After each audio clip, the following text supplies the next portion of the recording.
So hello मेरे प्यारे प्यारे सब्सक्राइबर्स, कैसे हैं आप सब लोग। ये मिनी व्लॉग है होलिका दहन वाले दिन का। तो स्वागत करती हूँ आप सबका एक बार फिर से जूही की जर्नी चैनल के मिनी व्लॉग में। तो ये मेरी पूजा की सामग्री वाली थाली तैयार हो चुकी है। आप देख सकते हैं क्या क्या सामग्री है। उसमें भोग का सामान, नारियल और बाकी सभी चीज़ें हैं। यहाँ पे पानी है, पानी में थोड़ा सा मैंने दूध डाला हुआ है। तो चलिए आप चलते हैं होलिका दहन वाले जगह पर। दोस्तों, ये सिर्फ अग्नि नहीं, ये है एक नई शुरुआत। आज इस पवित्र रात में हम जलाते अपनी बुरी आदतें, अपना डर। क्या सच में हम अपनी बुरी आदतें जला देते हैं? आप कमेंट करके ज़रूर बताइएगा कि कौन कौन है जो सच में इस अग्नि की पवित्र ज्वाला में अपनी बुरी आदतें जला लेता है, अपने डर को ख़त्म कर देता है। जैसे कहते हैं ना कि जैसे भक्त प्रहलाद का जो विश्वास था वो जीता था इस दिन, और होलिका जो थी उनकी बुआ, वो इस अग्नि में जलकर भस्म हो गई थी।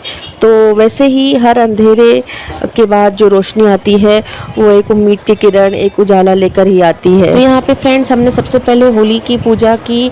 होली प्रज्वलित होने से पहले जो पूजा की जाती है, अलग अलग जगह पे अलग अलग तरीके से पूजा करते हैं, और उसके बाद चारों तरफ परिक्रमा करके पानी डाला जाता है। और आप यहाँ पे देख सकते हैं ऊपर जो पूर्णिमा का चांद है वो कितने जोरों शोरों से चमक रहा है, एकदम उसकी चांदनी कितनी तेज़ी से बिखेर रहा है वो। और अब यहाँ पे देखिए आप, होलिका दहन शुरू हो चुका है, होली में अग्नि प्रज्वलित हो चुकी है। अब यहाँ पे देखिए, ये है हमारी जो अंदर की बुराइयां हैं, ये जो हम सारी गलत चीज़ें जो हम चाहे तो इस होली में, इस अग्नि में हम ख़त्म कर सकते हैं, जला सकते हैं। लेकिन सच मायने में दोस्तों ऐसा होता नहीं है, क्योंकि मनुष्य जीवन में जो इतनी सारी भावनाएं भरी हुई है वो कोई भी अग्नि ख़त्म नहीं कर सकती है।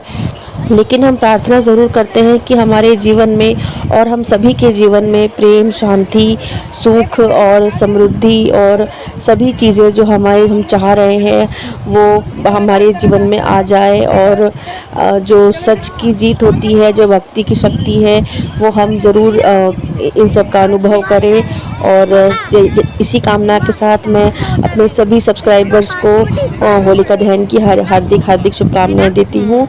आसमान में पूर्णिमा का चांद और धरती पर जलती हुई होली की पवित्र अग्नि, एक तरफ ठंडक और एक तरफ तपिश, पर दोनों का संदेश एक ही, अंधेरे के बाद रोशनी ज़रूर आती है।